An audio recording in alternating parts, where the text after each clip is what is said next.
So I'm gonna be going heavy off notes because last night I was awoken by something magical, something bigger than myself. And I just started putting down all this stuff that I've been learning over the last decade and a half. And it kind of came to me as this theme that keeps coming up of the how. So many people say, well, no, I kind of know what I want and I know why. By the way, if the why is that mediocre, then it's not the real why. Like when I wake up, I go over my why I'm alive today, my why God put me on earth, my why God is gonna use me daily. And like, I don't know if you can see me, but I'm ready to jump through and to help change. I wanna change myself so I can change you to change other people. So if the why is like, oh, I know my why, it's not the real why. Maybe save that for a later date. But I try to kind of think it's a two-way conversation with you. Today I'm gonna be going a little bit more off of structured notes and thoughts because literally I feel this isn't necessarily me. Like the stuff just came in, it's awesome, so I'm excited to share it with you. So I might be doing some of this and reading. If I do, bear with me. But let's jump into it. So one of the things that continues to come up again and again and again with clients is how to condition the unconscious. So through this whole training process, a lot of people see, oh yeah, I know, I understand my unconscious is what's running it, it's all habitual, but this is what's kind of setting me up and I'm frustrated or angry or struggling in relationships or sports or business, whatever it is. It's ironically, it's irrelevant because it's all within. However, how do I condition that to change that? And so this came to me, and so I kind of chunked it down. So bear with me. This is first time going over this live. Well, not live, but recorded in front of a camera, which is very weird. I wish you could see this. What I see is so much different, and it's scary. I'll be honest at first of seeing the blinking lights and all this stuff, knowing that, oh my gosh, someone may be watching this, judging me somewhere. But anyways, let's jump in. So basically, the majority of our life is based off of unconscious habits. Therefore, the single goal becomes to change our unconscious habitual patterns. When we chunk it down to what's one thing that I can do daily to change my life is to change the unconscious habitual patterns. That's it. So we take something really complex and I like to dumb it down because if I can dumb it down to something I understand, I get it. So that is basically kind of what came to me is it's all unconscious habitual patterns. And so let me give you an example. My aunt and uncle, I remember growing up, they had a farm. I forget where it was. As a kid, it felt like we had to drive for hours and hours. It's somewhere in Southern California. They don't have the farm anymore, but it was amazing. And so they were raising chickens. And so one of the fun things that all the adults thought was hilarious is they would get the kids together and say, all right, kids, go get the chickens. We have to put them in the coop for the evening. And so I'm out there, my sister, all the grandkids, if you will, all running around, and we're doing everything. I mean, we're like, here, chickie, chickie, chickie, here, chickie. None of their names were Chickie, nor did they know how to respond to that, but we tried everything. I mean, it was hilarious for them. I remember being so frustrated. We'd run at them, we'd corner them, we'd dive, we'd chase them. We would do everything we could to persuade them over, and nothing would work. Literally, we'd try again and again and again. Once we finally were all tired of saying, we have tried absolutely everything, this is so frustrating, we give up, that's when my aunt, just kind of giggling, my aunt has a great giggle. She would giggle and she'd come over with chicken seed. And she literally would just start dropping a few in a line and then up the little ramp into the chicken coop. And with minimal to no effort, she was able to influence every single chicken to go up into the coop, and then she just lightly lowered the door and closed it. Now, at the time, I didn't realize this lesson. However, as I've gotten older and studied more in business and psychology and different things, it really hit me of, holy cow, that right there is the perfect example of master influence. What we tend to do without training, unchecked, or without given any instruction, we chase, we run, we slide, we dive, we're hucking stuff, and we're trying to do everything we can to influence these chickens to go in. Some would say more of persuasion. We try to persuade them to go in.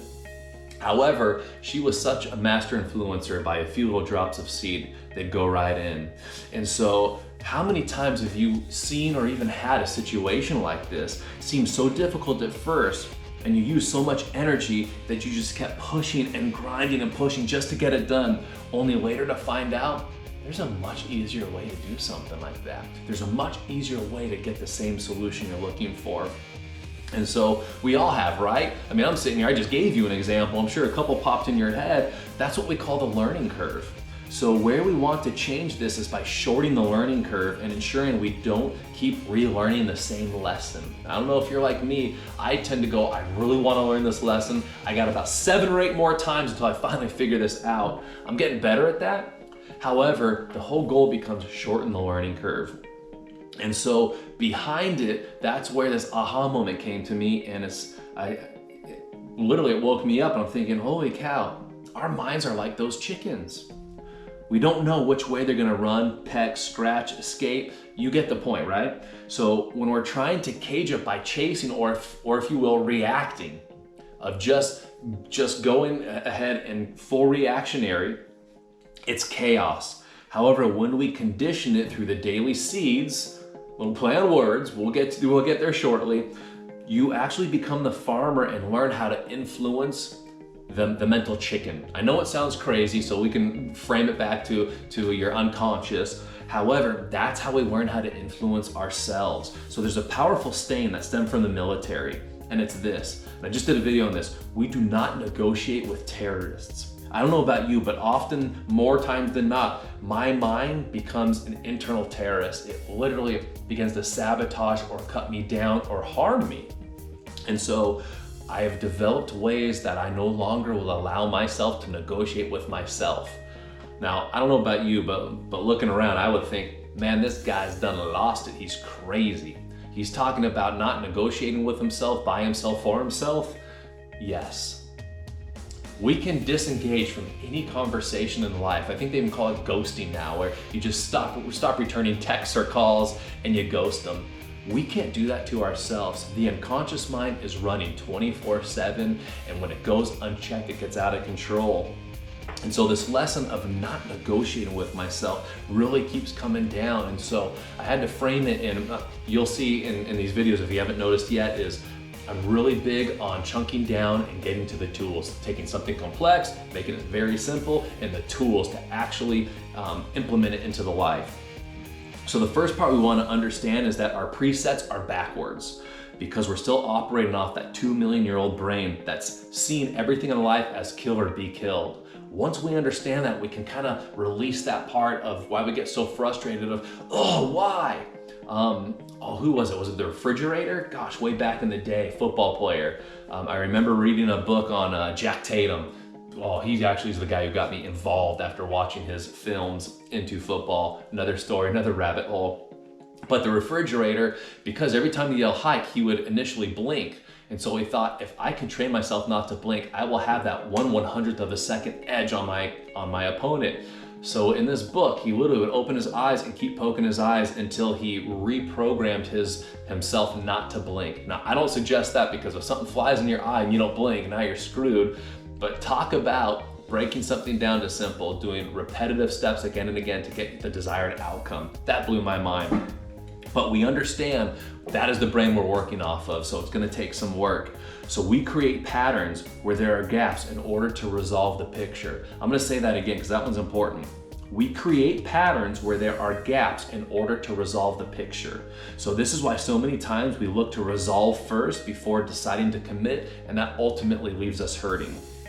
So think of it like this. So we flip the process around. So as of right now, we tend to want to resolve things first, just being human beings. Then we start taking action. Then eventually maybe we'll commit or make that decision of we're gonna see this through. And that's the wrong sequence, but that's what the bulk majority of us do. By literally flipping it around, now we can see what the most successful, the highly habits, whether it's a relationship I'm working on, business, relationship with my friends, my family, my kids, anything in life, we flip around. And here's what I found. When we make the decision first, not resolving and going, I'm not sure how to do this, but when I decide I'm going to do this, then we commit. So I decide to make the commitment, to take the action, then for some reason the resolution comes. Have you noticed that? Once I make that decision and I make that commitment and I start taking action, then it begins to resolve. There's a reason why this is so important. Let's look at a few examples. So the first one that pops to mind is this new trend on YouTube. I don't know if you guys have seen this, but I wanna say, I don't know the stat for sure, I just heard it, but every 6 seconds, a new YouTube channel is started by someone that thinks they're gonna be the next Kardashian. They literally believe they're gonna start posting and start getting a ton of stuff. So every 6 seconds, can you believe that? That part blew my mind. And so they don't think they're gonna fail. I've never met anyone that started something thinking, hey, I'm doing this so I can fail.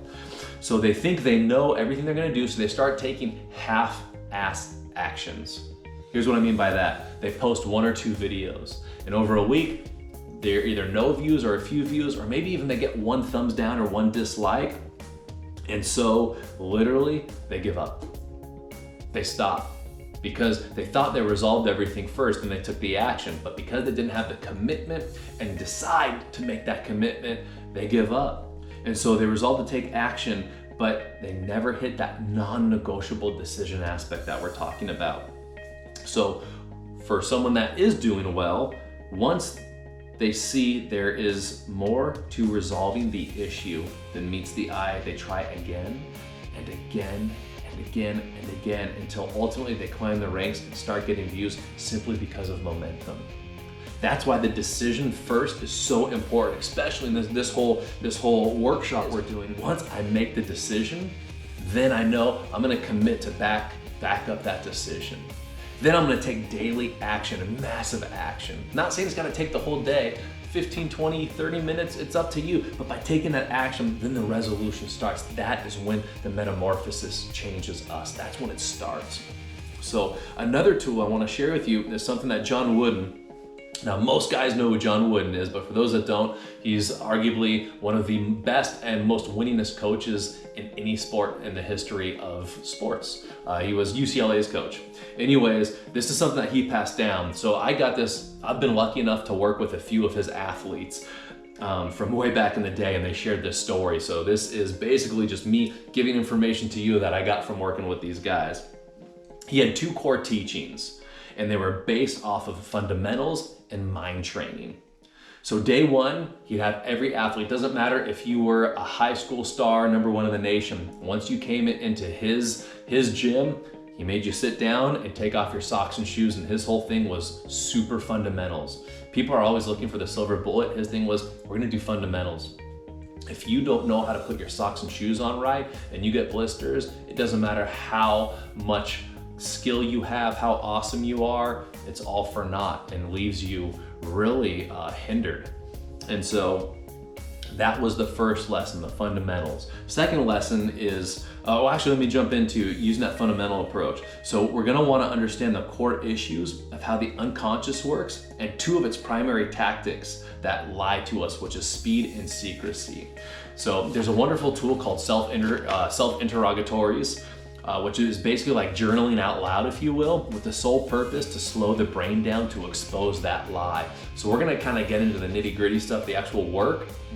So if you're taking notes, you're gonna wanna write this down. So by using speed, our thoughts begin to feel overwhelming as they turn into emotions. And when too much pile up, it's unbearable. So by confronting it through questions, we can then finally lighten that feeling. So there's a few questions you can use depending on how the lie comes up. So this is how you start checking. We talked about unchecked thoughts before. This is how we start checking them. So if it's a statement, so for me, it used to always come up, you're such a failure, then you would reply with, so what if you think I'm a failure? So whatever it comes up with, if it's a statement, you say, so what if you think? Next, if it's a demand, such as you should have done better, then you reply with, why should I? And finally, if it's a question such as, why are you so lazy? You reply with, it's none of your business. So the 3 key things here is, so what if you think, why should I, and it's none of your business. This is how we actually strip down to the tip of the iceberg that pops up in the unconscious and becomes conscious in order to get to the bottom or the core issue that is what we're struggling with. So here's an example. Let's say I'm feeling like a failure because somebody, my wife, boss, client, somebody yelled at me. Here's how it go. So the voice, the lie, we'll call the voice says, you're such a failure. So in this interrogatory process, I want to respond with, so what if you think I'm a failure? Then the next lie comes up. Now we're getting a little deeper level, if you will. The next lie comes up, well, then your life is over. So I respond with, so what if you think my life is over? Then the voice comes in again with, just look at your pathetic life. So then I'm able to come back with, so what if you think my life is pathetic? The voice is going to keep coming to expose that core lie. That's what we're looking for here. So it comes back again, well, you're out of shape, you're ugly, people hate you. So I respond with, so what if I'm out of shape and ugly, and so what if people hate me? The voice continues to go deeper. Once you start doing this stuff, it becomes really exciting because you start to see the process, and literally within like 21, 22 days, you start to see this pay dividends. So stick with me, almost to the root. So what if I'm out of shape and ugly, so what if people hate me? So the voice says you should just give up. And so this is where you could say, why should I give up? And then the lie is finally exposed and says, because you're worthless. Now we know the lie. That started out as you're a failure, but we got to the core of, no, the lie, that unconscious voice, that little SOV is telling me that I'm worthless. This is the root issue. So at the root of every lie, it hits either one or both of the two universal primary fears. And that is, I'm not lovable and I'm not good enough. If you think of every single thing that we experience, every negative emotion, every heavy thing, every negative thought, if we go through this process that starts out here of, oh, dude looked at me funny, and we just keep going all the way down, we get to either I'm not lovable or I'm not good enough. And those are the two core lies that literally the unconscious uses to just try to destroy us. And so now is where it starts getting exciting. So now is where you can do the work, recognizing the voice is wanting me to believe the lie that I'm not good enough. So now I come back, I call this the Tyson approach. You remember back in the day when Tyson would step into a ring, Mike Tyson would step in a ring with a guy and literally in a round or less would just annihilate the poor guy. That is what I vision in my mind when the unconscious comes up. I expose that root lie, I become Tyson, and I unleash the beast on this BS lie. So here's what I do. So that's where I get to go, aha, I discovered you, voice. I now see the lie. You just want me to give in. I know you're lying when you tell me I'm worthless because you think I'm a failure. The truth is I have infinite worth. Now there's a few reasons that I go to back up. I like thinking jab, jab, but I go straight for the uppercut. So I'm Christian, so I know I'm made in God's image. And so if I have that unhealthy thought of I'm worthless or not good enough, I'm made in God's image, man. It doesn't get more perfect than that. So right away, my core belief system says, okay, that's a BS lie. Another thing I say is, look, I got a 100% track record of overcoming obstacles as I'm still standing, so why even stress? That are those uppercuts that I'm able to go, okay, it's just a lie. Now, my unconscious wants me to believe this lie. And so no matter what, I know I'm worthy of love and I only feel like a failure if I allow myself to agree with my unconscious lie. That is so powerful. So I know my truth and I have infinite self-worth. Isn't that freaking awesome? I'm hoping you're seeing the value of this. I know we're kind of going over, I'm gonna have transcripts done so you can reread and highlight and go in the workbook and do all sorts of stuff, but it's a skill. So it'll take daily practice, but after 21 days, we have a new habit formed. And literally, we can do it where we do it so many repetitions, that becomes the new unconscious. So as soon as the unconscious comes up, it goes, oh, you're a failure. Literally it goes, oh, you don't think I'm good enough? Uppercut, boom, of course I am. I'm gonna do this. Actually, I can't wait. Now it's gonna be even sweeter. You get the idea. So the next tool that John Wooden would talk about is mind training. So this is where he'd have his athletes spend time mentally rehearsing free throws. Not in the ball, not with the ball in hand, not at the court, not at the line, but literally reconditioning the way their brain is wired for perfect practice, and that becomes the new preset. And literally there's still studies that they've done where people increase more with perfect repetition in their mind than actually shooting free throws. It's crazy, and man, I tell you, Wooden was ahead of his time. It was awesome seeing and why he's one of the most winningest coaches. So using the mind training approach, we'll want to create our own highlight reel. So Dr. Maxwell Maltz is the first to introduce this back in like the mid to late 1900s. Think back to your earliest and best memories. He called them mind movies. But so here's something that once I started to do, I still do to this day, every single day. It's actually one of the highlights of getting up and why I jump out of bed.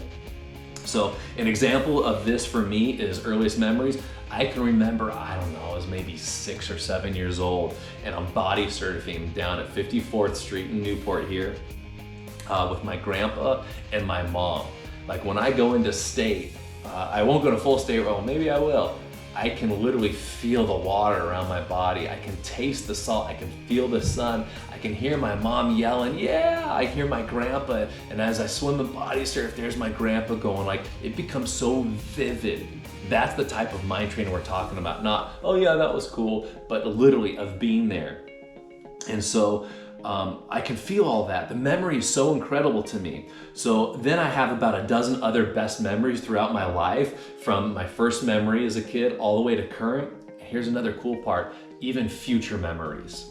Now, I gleaned this from a lot of athletes. Andre Agassi said he did it, Michael Phelps, Kobe. All the elites say, I would envision myself winning the championship, holding up the cup, holding up whatever it is and winning. I did that hundreds of thousands of times, and Tiger Woods too, and when I actually did it, it felt so great, but it was familiar because I'd already done it in my mind so many times. By utilizing that, we can pull that in to our lives, in our relationships. And I'll tell you, I have some stuff, I won't get into details, but I go through some pretty ecstasy style moments with my wife, and it's incredible because when I focus on that, I'm giving her so much love mentally that when we interact throughout the day, I just have to go back to that no matter what. Even if we're fighting, when I go to that place, that's a person that I love and want to give my life for and do everything for, and it removes the stress and tension, and we're able to engage and get solution. It's a wonderful tool. And so by stacking these memories on and anchoring them to a song, I actually just recently took another guy through this process, and it's awesome. I'm getting texts from a few every week of just saying, oh my gosh, here's the song, I'm anchoring this and this and this. I feel so freaking good every day. He's closing more sales. This is why I love psychology, because it encompasses every part of life. He's doing better with his wife and his kids, and he already was like a 9.5 out of 10 with family.